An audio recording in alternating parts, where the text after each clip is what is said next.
Chickens recognize over 100 individual faces and remember them for years. They form complex social hierarchies, communicate with at least 30 distinct vocalizations, and mother hens begin teaching their chicks while they are still inside the egg. This year, 9.4 billion of these cognitively sophisticated birds will be processed in American facilities. That is approximately 25 million every single day, 1 every 3 milliseconds. By the time you finish watching this sentence, another dozen have entered the slaughter line.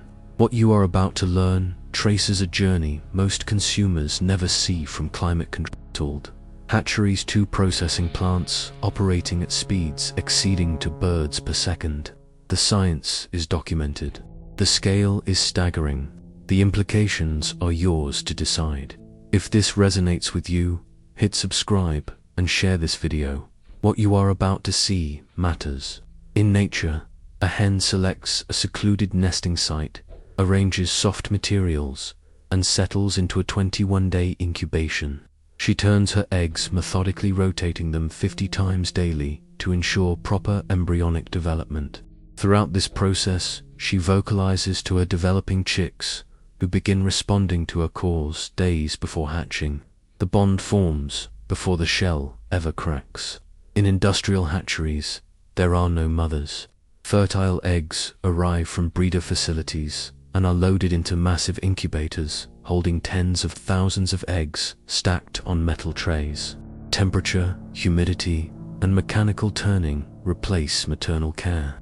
The eggs never feel the warmth of feathers or hear the reassuring clucks that would normally guide their development. Modern broiler chickens have been selectively bred from 3 primary genetic lines: Cobb Van Tress, Aviegan, and Hubbard. These companies control nearly the entire global supply of broiler genetics. The birds they have engineered bear little resemblance to their ancestors. In the 1950s, a chicken reached market weight of approximately 1 kilogram in 112 days. Today's broilers reach 2.5 kilograms in just 42 days, a growth rate increase exceeding 400%. Almost 90% of this acceleration comes not from improved nutrition, but from genetic selection for rapid muscle deposition. Hatching in industrial facilities is precisely timed. Chicks emerge into a world of fluorescent lighting, conveyor belts, and mechanical sorting.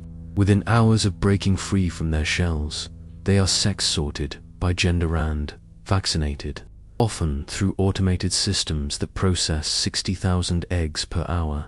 Some facilities vaccinate embryos directly through the shell 3 days before hatching, a process called in novo injection. Picture a single chick, still damp from hatching, eyes just opening to artificial light. Her instincts tell her to seek warmth, to find a mother's body, to huddle beneath protective feathers.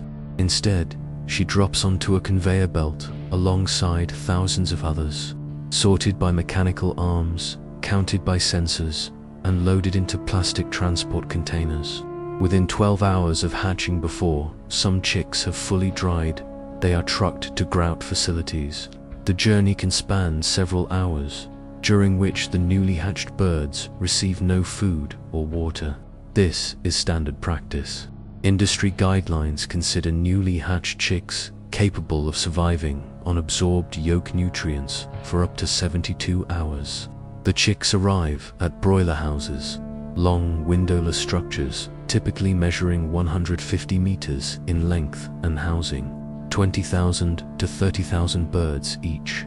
A typical broiler farm operates for such houses. Inside, the floor is covered with litter, wood shavings, rice hulls, or other absorbent material that will become saturated with feces, urine, and spilled water over the coming weeks. In the United States, unlike Europe, this litter is often reused across multiple flocks rather than replaced. Temperature is critical. Chicks require brooding temperatures around 32 to 35 degrees Celsius during their first week, warmth that would naturally come from their mother's body. Industrial systems use propane heaters or radiant brooders suspended from the ceiling. The chicks cluster beneath these artificial heat sources, instinctively seeking the warmth their biology expects. In these first days, mortality culling begins. Workers walk through the houses identifying chicks that appear weak, deformed, or unlikely to thrive. These birds are killed on site, typically by cervical dislocation, a method that snaps the neck. Industry terminology calls this culling for quality. It is the first of many selections that determine which birds are economically viable and which are not. The genetic manipulation that created these birds has consequences. They have been engineered for productivity, not welfare. Their bodies will grow at rates their ancestors never experienced, traits that peer-reviewed research has documented as fundamentally incompatible with skeletal health and cardiovascular function. The engineering is precise. The suffering it produces is systematic. Stand outside a commercial broiler house and you might hear little. The structures are designed for containment of temperature, of air quality, of sound. But step inside and the scale becomes visceral.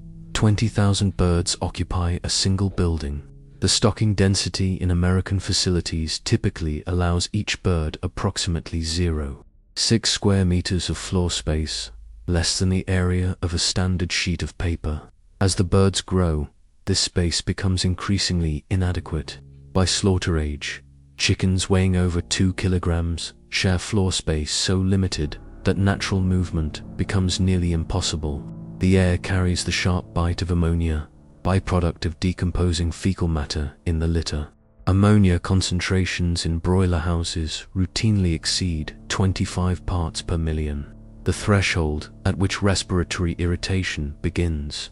Research documents that prolonged exposure damages the bird's airways and contributes to respiratory disease.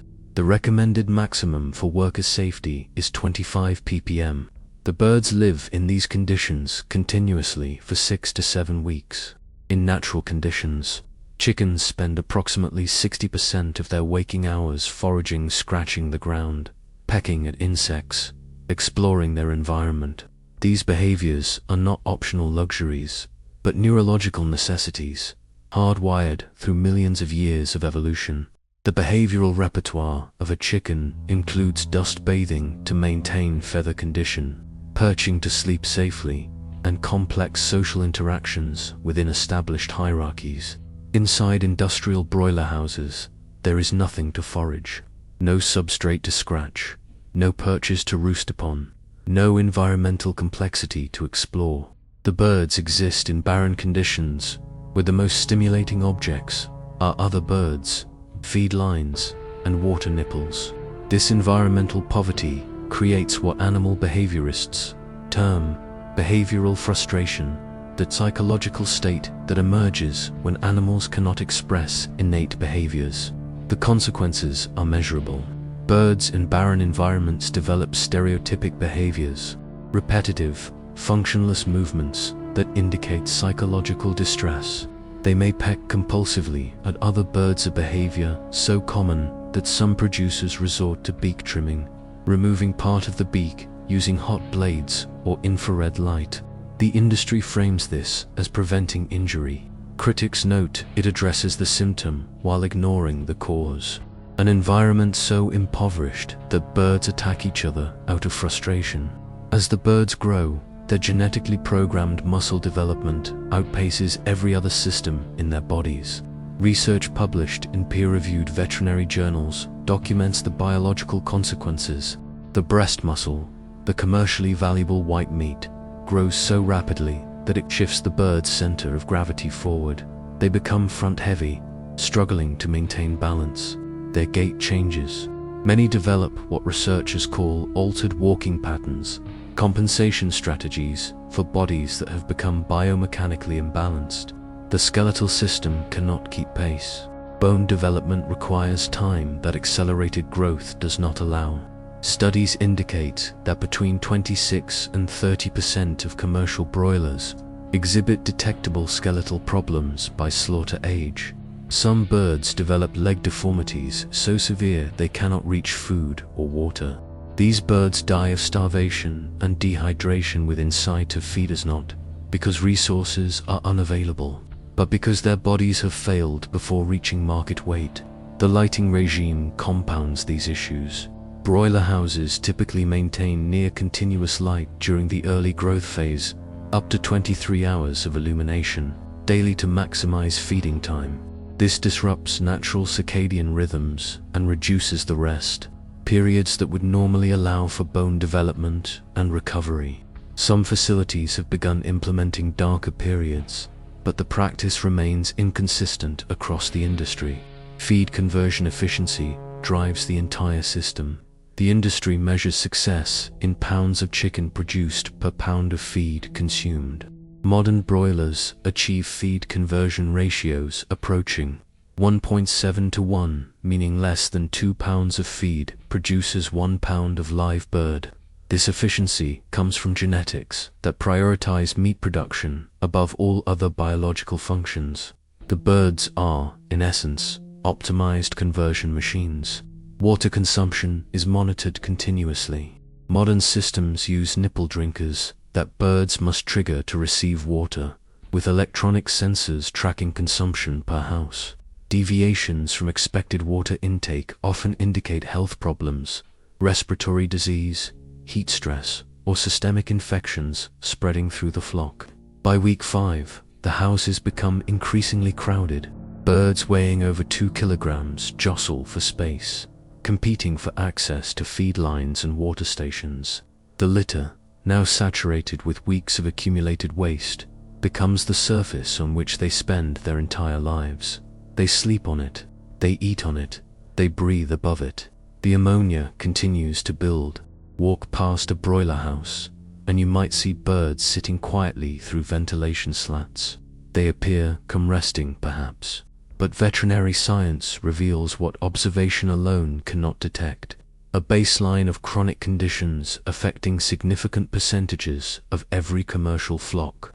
These birds have been bred to grow so rapidly that their skeletal systems cannot support their own weight. Research consistently documents that 26 to 30% of commercial broilers exhibit skeletal abnormalities by slaughter age. The problems include tibial dyschondroplasia condition, where cartilage fails to convert properly to bone, and angular bone deformities that cause legs to bow inward or outward. These conditions cause pain. Affected birds show reduced movement, reluctance to stand, and altered gait patterns consistent with discomfort. Think of it as running a marathon on stress fractures that never heal, but the marathon lasts your entire 6-week life, and there is no finish line except the processing plant. Footpad dermatitis affects approximately 50% of commercial broilers in the southeastern United States. The condition develops when birds stand continuously on ammonia-laden litter, causing chemical burns and ulcerations on the footpads. The lesions can be superficial or severe, but all cause discomfort. Birds with footpad dermatitis show reduced feed intake, altered walking patterns, and behavioral indicators of pain.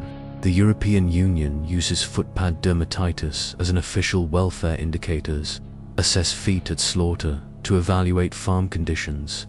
In the United States, damaged feet simply reduce export value to Asian markets where chicken feet are a delicacy. Ascites fluid accumulation from heart failure affects approximately 3 to 5% of broilers. The condition occurs when cardiovascular systems cannot keep pace with rapid body growth. Hearts that evolved to support a 1 kilogram bird struggle to pump blood through bodies weighing 3 times that mass.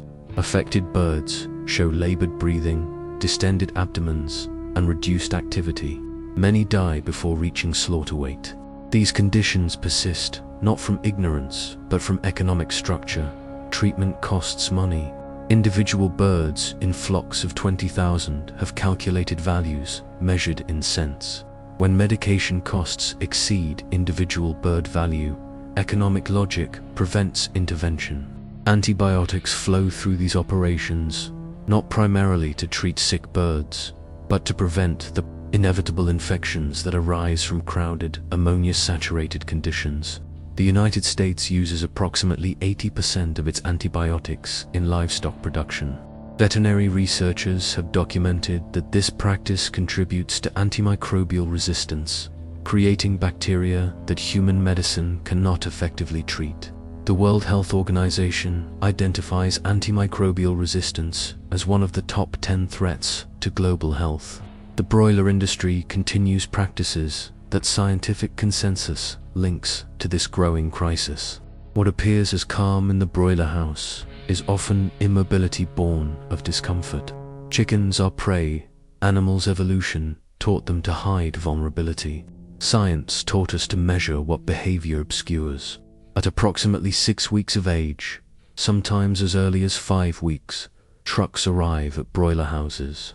The timing is calculated precisely. Birds must reach target weight when processing plant schedules have capacity. The coordination involves hatcheries, grow-out farms, feed mills, and slaughter facilities operating as integrated units under single corporate ownership. Catching crews work at night when birds are less active and temperatures cooler. Workers enter the darkened houses, grab birds by the legs often, multiple birds per hand and load them into plastic transport modules, stacked on flatbed trucks. The process is rapid.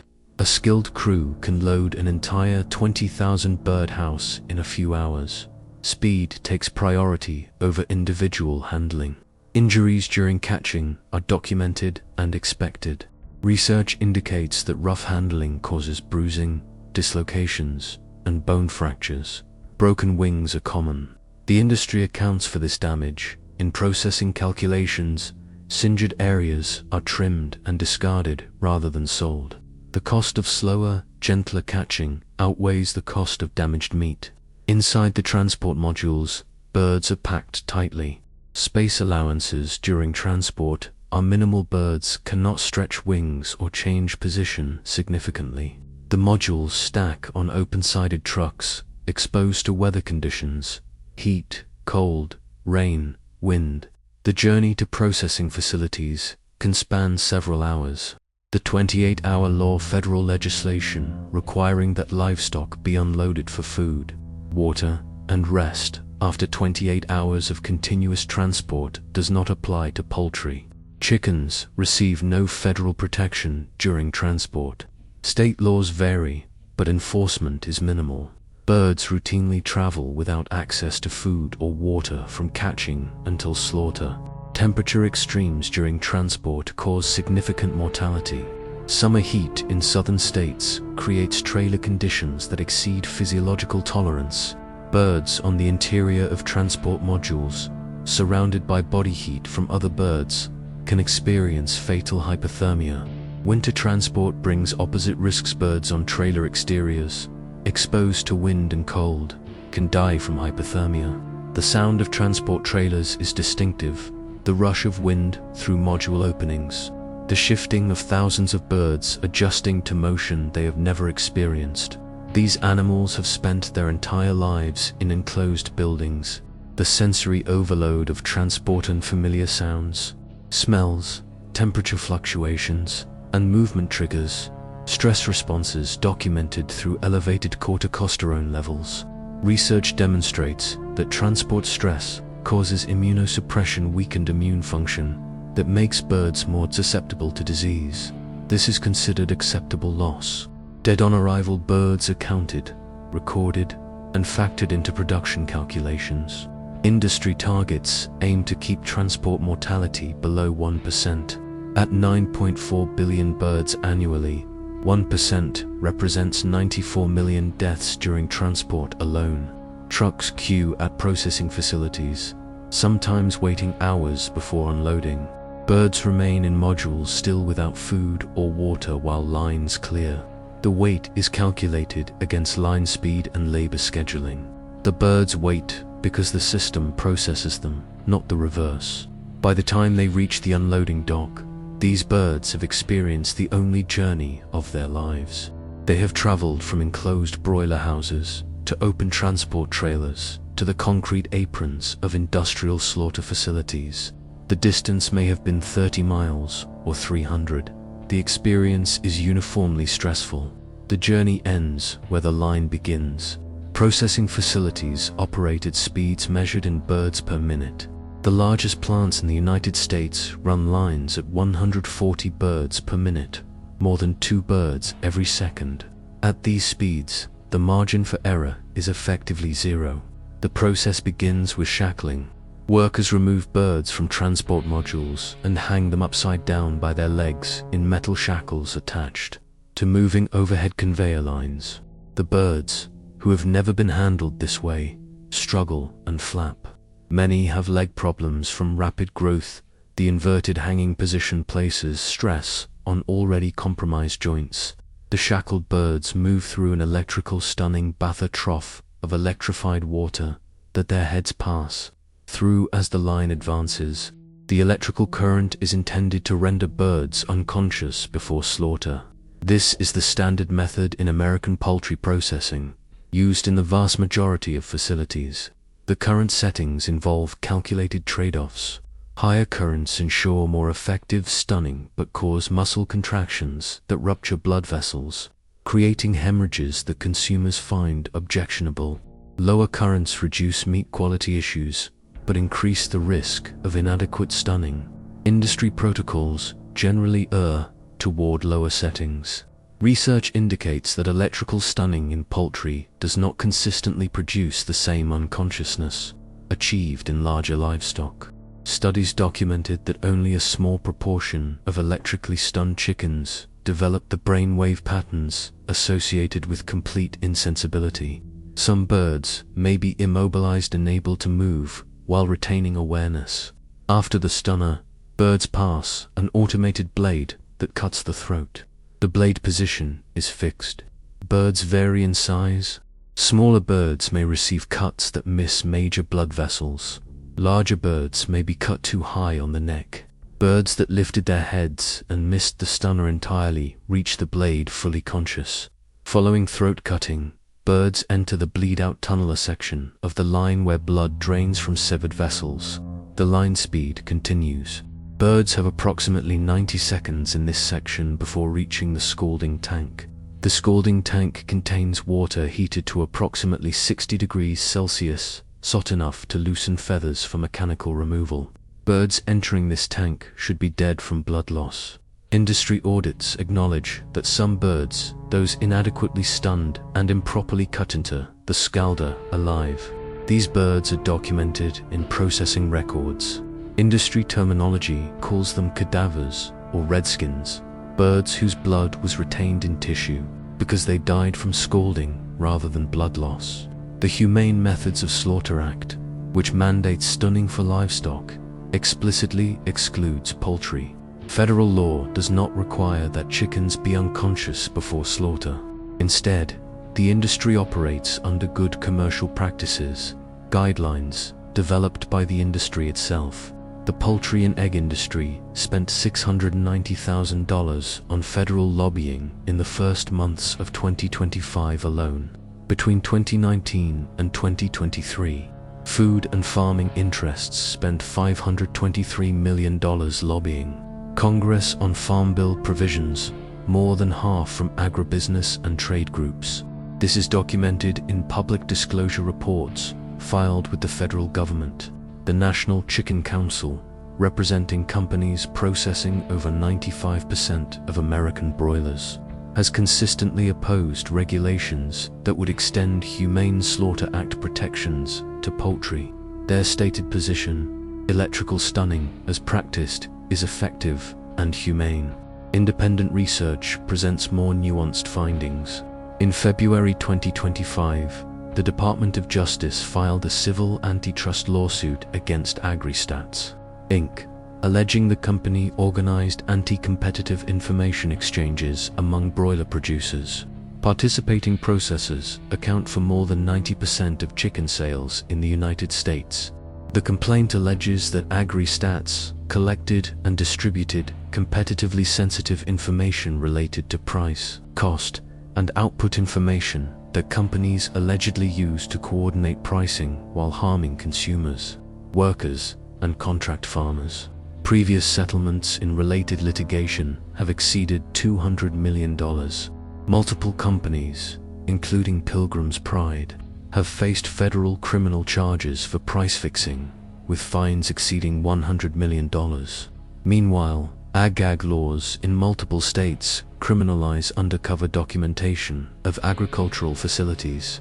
These laws make it illegal to photograph or record conditions inside farms and processing plants without owner permission. Courts have struck down several such laws as unconstitutional restrictions on free speech, yet states continue passing new versions. This pattern lobby for regulatory exemptions, oppose transparency measures, settle lawsuits while admitting no wrongdoing is not conspiracy theory.